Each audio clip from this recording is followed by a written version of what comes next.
5 million francs was the price Gestapo put on her head, more than any other Allied agent in France, and more than most German generals. And the Nazis called her the White Mouse because, no matter how many traps they set, she always escaped. They never caught her and never even came close. And when war ended, this woman, who Gestapo feared more than entire armies, just disappeared, went home, had drinks, and lived normal life like she had not spent 4 years being most dangerous person in occupied France. Her name was Nancy Wake, born New Zealand 1912, and she ran away from home at 16 to make her way to Paris, where she became journalist and married rich Frenchmen, living glamorous life in Marseille by 1940 with parties and cafes and Mediterranean sun. But then war came, and this woman who loved champagne and dancing decided to fight back. Not with words or protests, but with actions that would make hardened soldiers respect her, with courage that would inspire thousands, and with ruthlessness that would terrify Nazis. Most people never heard of Nancy Wake because there were no Hollywood movies and no best-selling books during her lifetime. She did not want fame or recognition. And when asked about her war service, she would shrug and say she just did what needed doing, that anyone would have done same. But that was lie, because what Nancy Wake did, very few could do. What she survived, even fewer would attempt, and impact she had on war was immeasurable. While men fought battles with tanks and planes, Nancy Wake fought different war. War in shadows, war of deception and courage, and split-second decisions between life and death. And she won every single time. And this is a story that needs telling, not because Nancy Wake wanted to be remembered, but because her story shows what humans capable of when pushed to edge, shows that courage has no gender, that determination can overcome any obstacle, and that single person fighting for what is right can change course of history. Marseille in 1940 saw France just fall with Wehrmacht marching through Paris and Vichy government collaborating with occupiers, while most people tried to survive by keeping heads down and waiting for war to pass. But Nancy Wake had different idea because she was going to fight.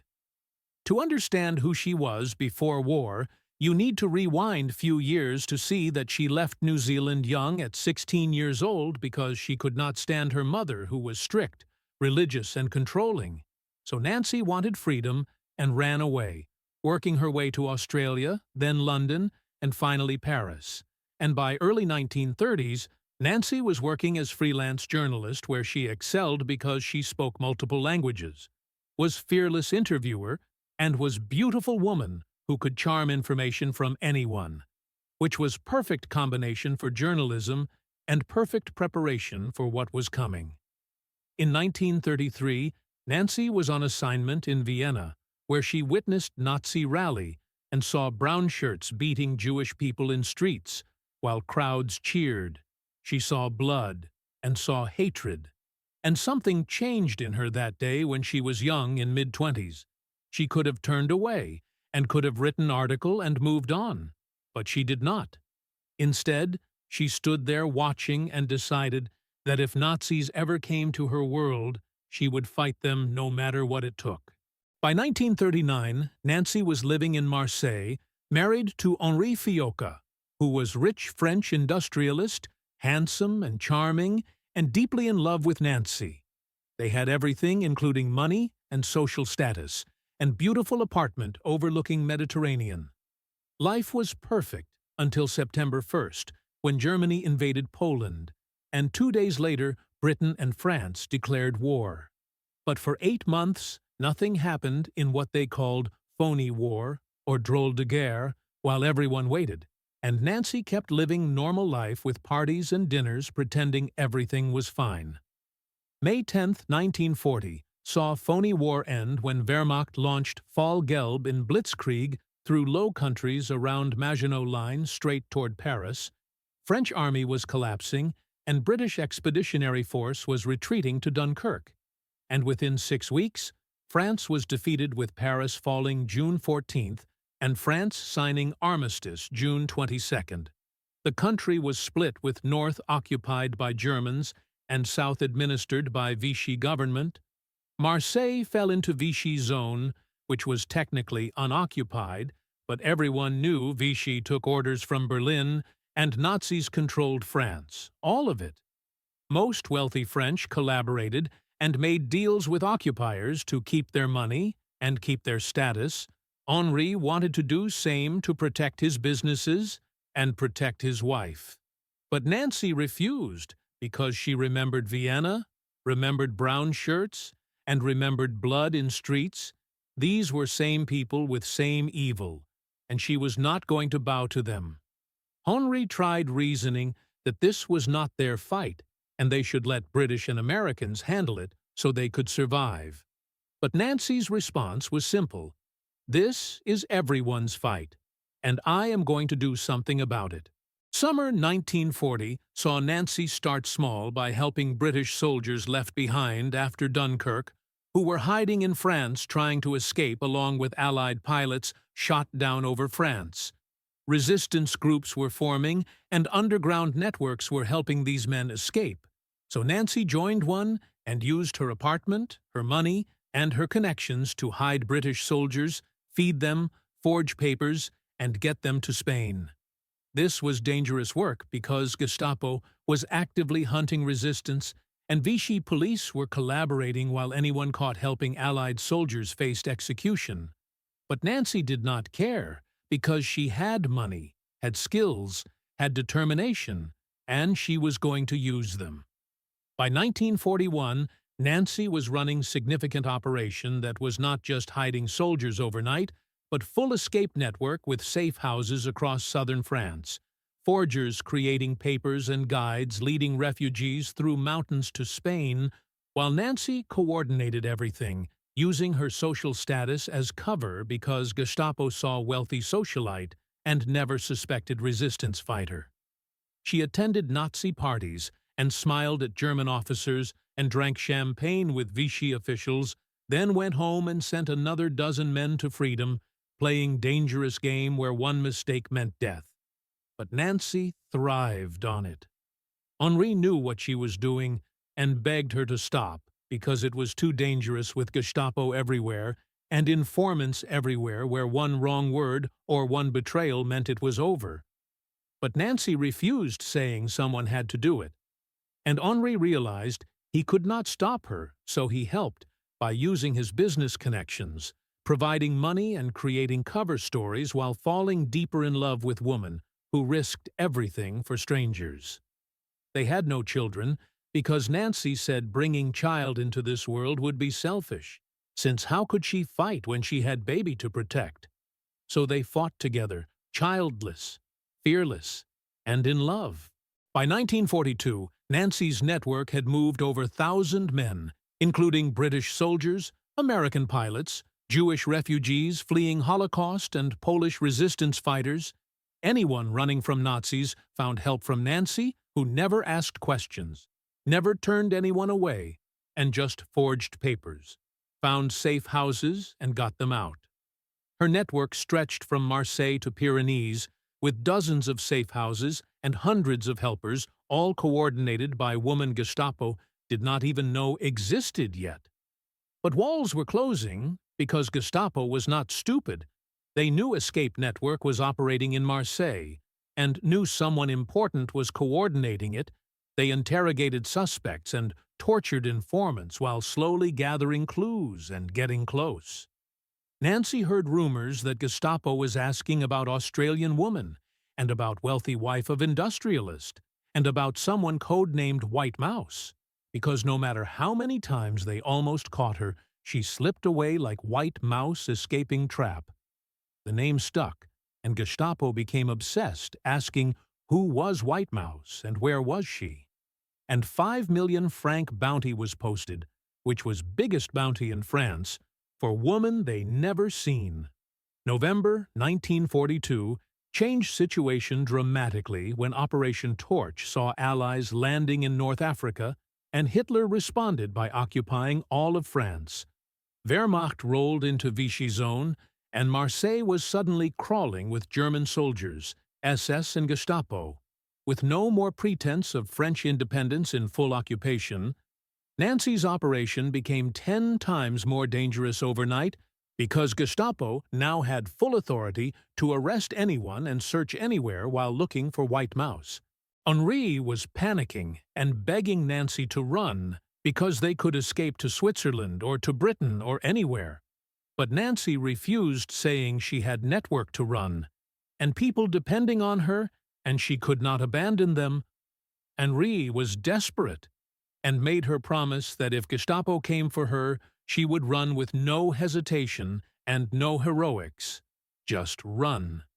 And Nancy reluctantly agreed, but privately thought she was untouchable because she was too smart and too careful, and Gestapo would never catch her.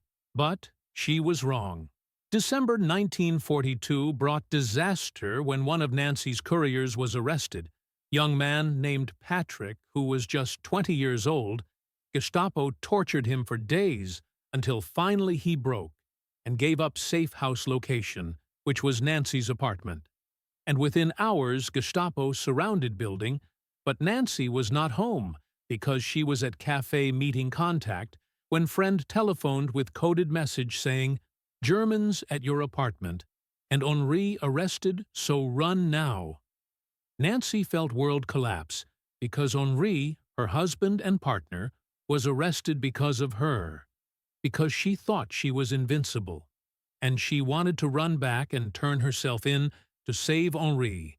But she remembered her promise and knew truth that if she turned herself in, Henri died anyway, and everyone in her network died. Hundreds of people were depending on her, so she had to run and had to survive. This was hardest decision of her life, to walk away while man she loved was in Gestapo custody, but it was only choice. And Nancy Wake disappeared that December day, went underground, and became full-time fugitive, while war against Gestapo became personal because they had her husband, and she was going to make them pay. For next 2 months, Nancy stayed hidden by moving between safe houses and changing appearance, by dyeing hair and wearing different clothes, while Gestapo searched everywhere with checkpoints on every road, and papers checked constantly. But Nancy stayed ahead by always being one step faster and always smarter, with White Mouse living up to name. Then February 1943 brought decision time, because she could not stay in France since network was compromised and Gestapo was closing in. It was time to leave and cross Pyrenees into Spain, then to Britain to join official resistance. Come back prepared, come back armed, and come back ready to destroy every Nazi she could find, because they had Henri, and she was going to have her revenge. February 1943 found Nancy standing at foot of Pyrenees mountains, looking up at snow-covered peaks, with guide beside her, who was Basque smuggler named Carlos, that had been crossing these mountains 30 years and knew every trail, every cave, and every border patrol route. He looked at Nancy skeptically, asking, "You sure about this?" because it was middle of winter, with temperature dropping below freezing every night, and snow chest-deep in places, making it 2-week journey, where most people did not survive winter crossing. But Nancy's response was simple, saying, "I am sure, so let us go." Carlos led way with Nancy, following along with a group of 6 refugees, including 3 British pilots, 1 Polish officer, and 1 Jewish family, all desperate to escape, with Nancy being only woman. Carlos warned her that weather was brutal, terrain was deadly, and German and Spanish patrols were everywhere, with many dying trying, but Nancy just nodded and started walking, wearing heavy coat, hiking boots, and carrying small pack with everything she owned in world inside, including fake papers saying she was Spanish peasant returning home. Papers would not fool checkpoint inspection, but maybe would get her past casual glance. First day was relatively easy, following mountain trails with weather cold but manageable at -5 Celsius and snow crunching underfoot. Nancy was keeping up with men, which surprised Carlos because most women struggled. But Nancy seemed fine, even though she was not fine, because feet were already blistering in new boots, and shoulders were aching from pack. But she would die before showing weakness. So she smiled, joked, and kept walking. And by nightfall, they reached Shepherd's hut, abandoned for winter with no heat and no food but shelter from wind, where group huddled together, sharing body warmth while Nancy barely slept, because she was too cold and too scared, thinking about Henri, wondering was he alive or being tortured or already dead. But she pushed thoughts away because she had to focus and had to survive, since she could not save Henri if she froze in mountains. Second day was worse, with trails steeper and snow deeper, while temperature dropped to -15, and wind cut through clothes, making Nancy's face go numb, along with hands and feet. Carlos was pushing hard pace because they had to cover distance before next storm, since weather in Pyrenees could change instantly from clear sky 1 hour to blizzard next, and they could not afford to get caught in open. So they climbed hour after hour with Nancy's legs screaming and lungs burning, but she kept going, with one foot, then other, again and again, while not thinking about pain, but thinking about destination, thinking about revenge, and thinking about Henri. Third day brought disaster, when one of British pilots, who was young man in mid-20s, named Flight Lieutenant James, collapsed from altitude sickness because his body was not handling thin air. Carlos checked him and said bad, very bad, because he needed to descend. But descent meant German patrols and meant capture. James was barely conscious, and other pilots wanted to carry him, but Carlos shook head, saying cannot carry someone 2 weeks, because it was impossible. This was decision time, where James stays and group continues, or everyone stays and everyone dies. But Nancy refused to accept this, saying, we carry him in shifts, and we all survive, or we all die together. Carlos looked at her, then nodded, thinking crazy Australian woman. But he admired her, so they carried James by taking turns with 2 men at a time, which slowed pace dramatically. And Nancy took turns carrying him too, despite being smallest, and despite exhausted, because she carried him, since leaving people behind was what Nazis did not, what she did. Fifth day saw storm hit with blizzard from nowhere, making visibility 0, and wind howling while temperature plummeted to -30, with wind chill. Carlos was shouting, find shelter now, as group stumbled through whiteout, unable to see trail or see each other.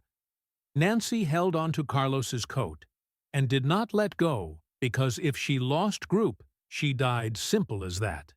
And after hour of blind searching, Carlos found cave that was small and cramped, but out of wind, where group squeezed inside with James unconscious, and Jewish father holding wife and daughter, while British pilots shivered violently. Nancy checked fingers and toes for frostbite, finding some tissue white and dead that would need amputation if they survived at all. Storm lasted 3 days, meaning 3 days trapped in cave with no food and water from melting snow, while temperature never rose above freezing. Group took turns staying awake to make sure no one fell asleep, and never woke, with Nancy volunteering for most watches because she could not sleep anyway since mind was racing. Calculating odds, they were 8 days into journey and should be halfway, but carrying James and slowed by storm meant more like 1/3, with maybe 10 more days ahead. Could they survive 10 more days when food was gone and energy was depleting and frostbite was spreading and James was barely breathing? Maybe they all die here as frozen corpses found in spring by next group of refugees. But she refused to accept that, and refused to let Nazis win by killing her with cold. So when storm finally broke and sky cleared, Nancy was first out of cave, saying, "Come on, we are moving now." Day 12 saw carrying James becoming impossible because his condition was deteriorating and he needed real medical help, Carlos made difficult announcement that they were near border where Spanish side had patrol routes, and German side had patrol routes, with safe zone existing but very narrow at few hundred meters wide. They would cross at night, with everyone staying quiet and everyone staying together. If stopped by Germans, they should resist, because better to die fighting than be caught. And if stopped by Spanish, they should surrender peacefully, since Spain was officially neutral and might deport them or might imprison them, but would not execute them probably. That night had moon full with snow reflecting light like daylight, which was terrible for covert crossing, but there was no choice. Carlos led group to border zone, moving slowly, while watching for patrols, with Nancy carrying James alongside Polish officer, even though her shoulders were dislocated from strain, but it did not matter because she just had to keep moving. Then Carlos stopped and whispered German patrol 300 meters ahead, moving toward them. And group froze, lying in snow, watching 4 German soldiers who were bored, talking and smoking while passing right by hidden refugees, close enough to hear conversation. Nancy held breath with hand on knife ready, because if they spotted group, she would fight and would kill at least one Nazi before dying. But patrol passed oblivious. And 10 minutes later, Carlos whispered, "Border, we are crossing now." They ran, or tried to, with James dragged between 2 men, and Nancy stumbling through snow while heart pounded, expecting gunshot any second. But nothing came. 200 meters, then 300, then 500. And then Carlos stopped saying, "We are in Spain," and officially safe. Group collapsed in snow, crying and laughing, while Nancy just lay there staring at stars because she made it and survived, and Henri would be proud. But then she remembered Henri was probably dead, and tears came, not from relief, but from grief, from rage, and from exhaustion. She cried in Spanish snow for first time since leaving Marseille. Cried for husband she would never see again. Then she stood up and wiped tears and started walking, because war was not over. And Nancy Wake was just getting started. Spain interned them following standard procedure, and British consulate was contacted with Nancy, identifying herself and giving real name for first time in months. Within weeks, she was on boat to Gibraltar, then plane to Britain, arriving London May 1943 after 4 months on run. Nancy Wake had reached safety, but safety was not what she wanted, because she wanted training, wanted weapons, and wanted to go back and hurt Nazis badly. British intelligence was very interested in Nancy, because she ran major escape network, knew southern France intimately, spoke perfect French, had motivation most agents lacked, and was fearless. So within weeks, Nancy was recruited into SOE, which was Special Operations Executive, Churchill's secret army of saboteurs, assassins, and spies, whose motto was "Set Europe ablaze," and Nancy Wake was about to become match that lit fire. SOE training was brutal and designed to break people, find weaknesses, and wash out those who could not handle pressure. But Nancy thrived because hand-to-hand combat came naturally to her since she was small, fast, and vicious, which amazed instructors who saw she fought like someone with nothing to lose, which was true because she had nothing to lose. Weapons training saw Nancy learn every gun, every explosive, and every way to kill quietly, along with radio operation, codes, ciphers, survival training, and parachute training, everything needed to survive behind enemy lines, and Nancy excelled at all of it. One instructor, who was tough Scottish sergeant named MacDougall, pulled Nancy aside after particularly brutal combat sessions, saying, "You are good, best female trainee I ever seen, and most male trainees too. But you are angry, and anger gets you killed, so you need to control it." And Nancy looked him dead in eye, saying, "My husband is dead because of Nazis. My friends are dead, and my country is occupied. So I am supposed to not be angry." But MacDougall nodded, saying, "Fair point, but channel anger, and do not let it control you. You control it and use it as weapon, not weakness." And Nancy took advice, learning to control rage and focus it, which made her even more dangerous. By December 1943, Nancy completed training and was officially agent with code name Hélène and mission orders simple. Parachute into Auvergne region, central France. Link up with local Maquis resistance groups, coordinate them, train them, and prepare them for Allied invasion. When D-Day came, these Maquis would attack German rear areas and slow reinforcements and cause chaos. Nancy would command 7,000 men, which was more soldiers than most colonels. But she was just agent, with no rank and no authority, except what she could earn, and she was about to earn it. April 29, 1944, found Nancy standing beside Halifax bomber at RAF Tempsford, waiting for takeoff while feeling nervous for first time in year because she had faced Gestapo and crossed Pyrenees in winter and survived brutal training, but jumping out of airplane into occupied France was different fear. What if parachute failed? Or what if she landed in middle of German unit? Or what if Maquis did not trust her? Or what if she died without accomplishing anything? British officer approached, saying last chance to back out. But Nancy shook head, saying, "Let us do this." She climbed into plane, sat down, closed eyes, and prayed to God. She claimed not to believe in saying, "Please let me survive long enough to kill many Nazis, amen." Midnight saw plane over France, with dispatcher yelling ready, as Nancy stood hooking static line while heart pounded, and she looked down at black void, knowing somewhere down there was France.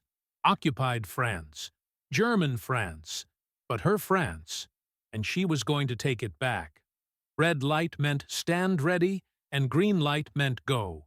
So Nancy jumped and fell, and parachute opened, making her float down in darkness, while seeing fires on ground marking landing zone where Maquis was marking it. She pulled toward it and hit ground hard, then rolled as parachute collapsed, and then nothing. Just silence and darkness, leaving her wondering, was she alone? Voice came from darkness, saying, "Hélène," which was password, and Nancy gave countersign as men emerged from shadows. 6 of them who were Maquis fighters, rough and weathered, carrying old rifles, while looking at Nancy skeptically wondering this was British agent, a woman, and how was she supposed to help them fight Germans? Nancy read their faces, knowing she had to prove herself immediately. So she said, "I am here to help you kill Nazis, and you want to know if I can handle myself. Then try me." Lead Maquis, who was man named Pierre, laughed, saying, "Okay, Hélène, we see. Welcome to Auvergne. Welcome to hell." First month saw Nancy earning respect slowly, with Maquis watching her and testing her while she never complained, never asked for special treatment, and slept in same conditions as men, while eating same food and doing same work. When they went on patrol, she went, and when they did ambush, she fought, and she was good, very good. Word spread through Maquis that British agent was not just administrator, but was soldier and fighter, and maybe even more ruthless than them. Respect was growing, and by end of May, Nancy was accepted not as woman or as British agent, but as comrade and as leader. But real test came early June 1944, just before D-Day, when German motorcycle patrol discovered Maquis camp. It was small group of 4 soldiers, but they saw too much and were radioing location, which meant Maquis had to move, but first had to silence patrol. Nancy volunteered, saying, "I will do it," while Maquis was skeptical. "Asking you, British woman, kill German patrol." But Nancy did not argue, and just took gun and circled through forest, finding position overlooking patrol. Then waited and watched before firing and dropping 3 Germans. 4th was scrambling for cover, as Nancy moved and stalked and found him hiding behind motorcycle with gun jammed and terror on his face. She could shoot him, but noise would attract more Germans, so she attacked using hand-to-hand combat training with judo throw, putting German on ground, and Nancy on top, with hands finding neck before karate chop, precise and fast. Made German go limp and dead, Nancy checked pulse, finding it gone. Then stood and walked back to Marquis, saying, "Mission accomplished." Marquis stared, asking, "You killed him with hands," and Nancy shrugged, saying yes, needed to be quiet. And they never questioned her again because Nancy Wake had proven herself in blood. June 6, 1944, brought D-Day when news reached Marquis by radio that Allies were landing in Normandy. Finally, invasion was here, and orders from London said all Maquis groups engage Germans and slow reinforcements heading to Normandy. Nancy coordinated attacks across entire region, including railway sabotage, bridge demolitions, and ambushes on convoys making Germans go crazy, because Maquis was everywhere attacking, then disappearing into countryside. Nancy was in middle of it, leading raids, setting explosives and shooting Germans in war she trained for and war she waited for, and she was winning. One operation became legend when Nancy needed to radio London to request supply drop, but radio operator was killed in German raid, and nearest radio was 70 kilometers away in mountain terrain. With German patrols everywhere, Nancy said she would go riding bicycle alone through 70 kilometers, while Maquis thought she was insane, saying cannot be done. But Nancy ignored them and took bicycle and started ride where 70 kilometers became 500 because routes were blocked, requiring detours, and German checkpoints meant Nancy pedaled for 72 hours with almost no sleep and no food, while legs cramped and body broke down. But she made it and sent message and rode back. When she returned, Maquis stared at her like she was ghost, asking, "You did it," and Nancy was too exhausted to speak, so just nodded and collapsed, sleeping 18 hours before waking up. Legend. Story spread through entire French resistance about British woman who would not stop and could not stop. The White Mouse was back, and she was unstoppable. Summer 1944 saw Nancy's Maquis fighting pitched battles that were no longer just ambushes, but actual combat against German units. 22,000 Germans were in region, trying to suppress resistance and reach Normandy, while Nancy coordinated 7,000 Maquis, who were outnumbered 3-1, but they knew terrain and knew tactics, and they had Nancy Wake, who was woman. Germans could not catch, could not kill, and could not stop. Her sector became nightmare for Wehrmacht, where every convoy was attacked, every garrison was raided, and every collaboration was punished. Germans put new bounty on White Mouse higher than before, but it did not matter because they still could not find her. August 1944 brought Allies breaking out of Normandy and racing across France as Germans retreated, while Nancy's region liberated itself with Maquis, emerging from forests and entering towns and raising French flags. Nancy entered Marseille in September, which was city where she ran escape network, and city where Henri was arrested. She searched for him and asked everyone, and checked every prison and every camp before finally finding answer that Henri Fiocca was executed by Gestapo in October 1943 after being tortured for information but never breaking. He died protecting Nancy's network and died protecting her. Nancy broke down and allowed herself to grieve for one day, then composed herself because Henri would not want tears, but would want victory. And she had given him that, since France was free, and Nazis were losing, and Henri was avenged, and his death meant something. Nancy stayed in France through liberation, making sure her Maquis were properly integrated into French army, and making sure they received recognition deserved before quietly leaving with no parades and no ceremonies, just gone with White Mouse disappearing one final time, She went back to Britain, where war was not over yet. Because Germany was still fighting, Nancy wanted to parachute into Germany and keep fighting, but SOE said no because it was too dangerous.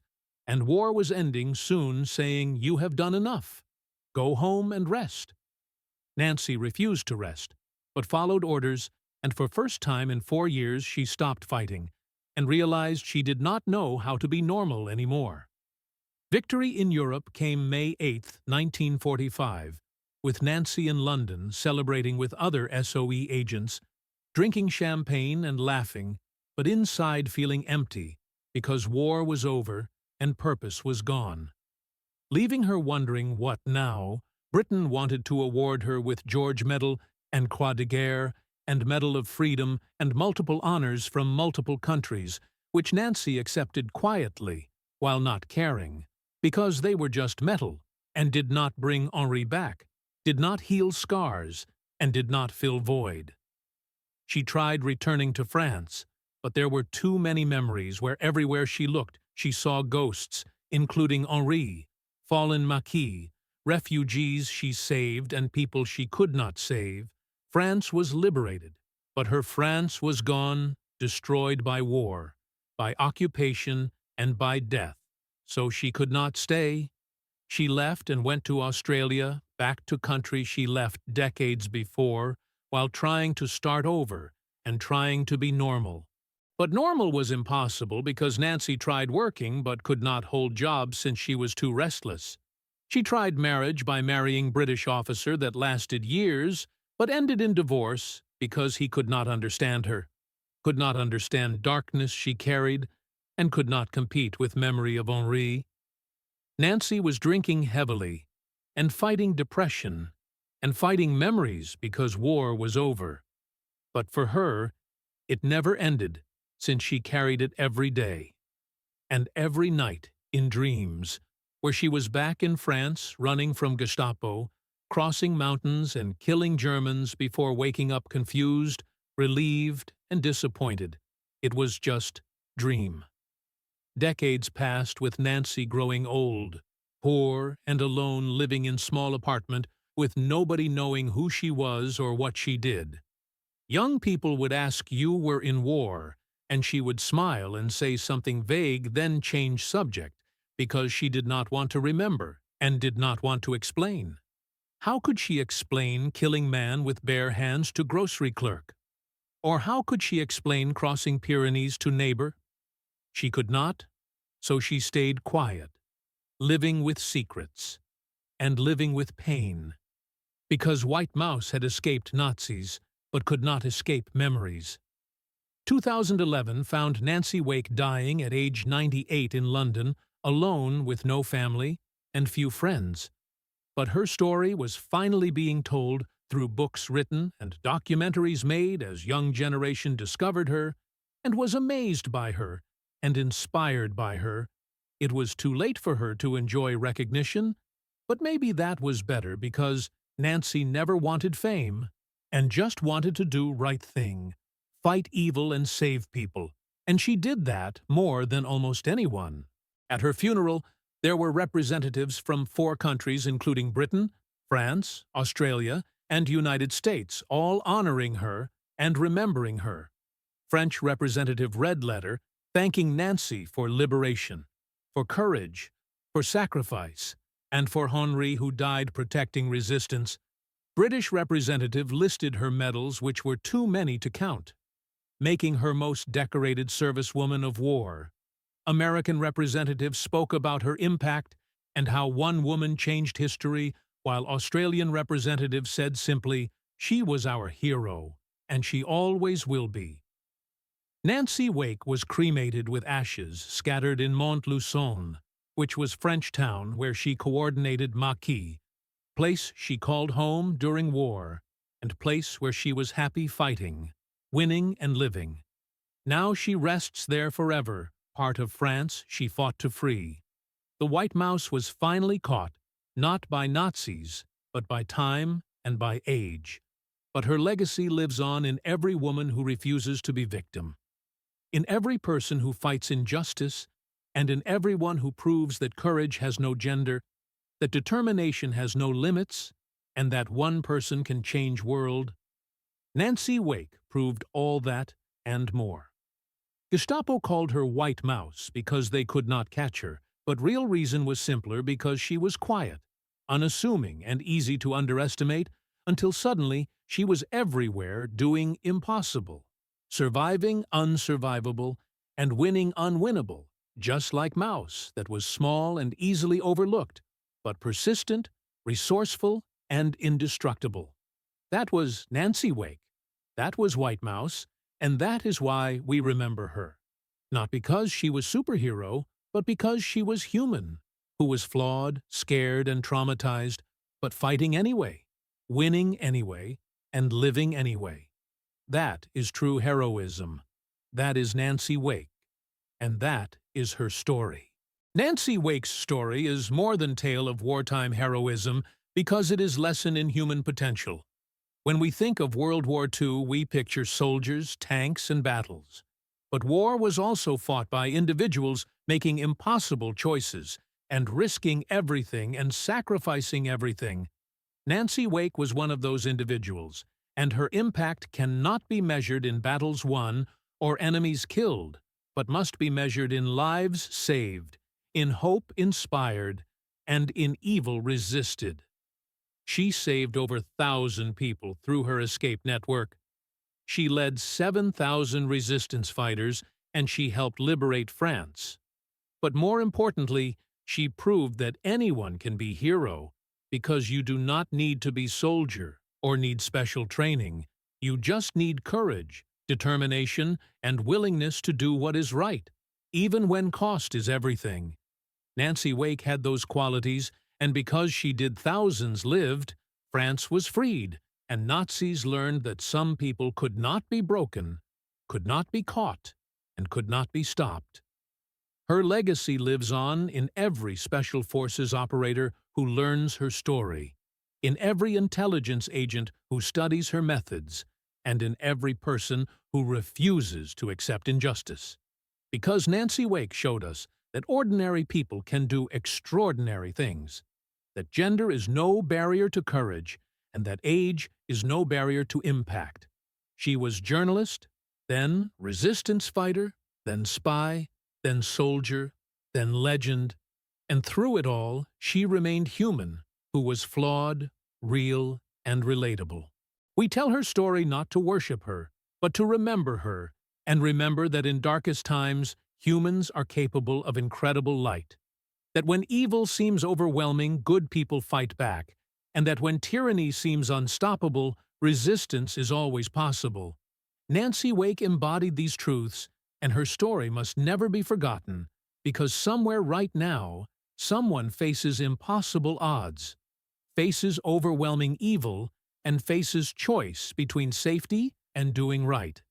And Nancy Wake's story tells them you can fight, you can win, you can survive, and one person can make difference, because White Mouse proved it, and we honor her by remembering, by telling her story, and by being inspired to be better, braver, and stronger, just like her.